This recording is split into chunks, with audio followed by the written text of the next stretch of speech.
In this tutorial, I'll show you how to quickly insert a clean, professional table using the built-in feature in Google Sheets.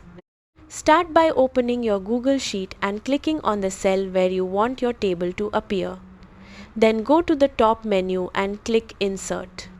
From the drop-down, look for the Table or Pre-built Table option and click it.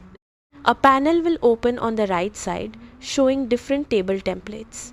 These are ready-made layouts for things like tracking, planning, or organizing data. Scroll through and pick one that fits your needs. Then click it to insert. Your table will instantly appear in the sheet. From here, you can customize it by editing the column names, adding or removing rows, and adjusting the layout. To rename the table, click on the title at the top and type something meaningful like budget or project tracker. This helps keep your sheet organized. You can also change colors, resize columns, and update formatting to match your style.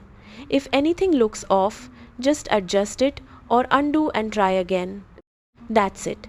With just a few clicks, you've added a structured and professional table to your spreadsheet.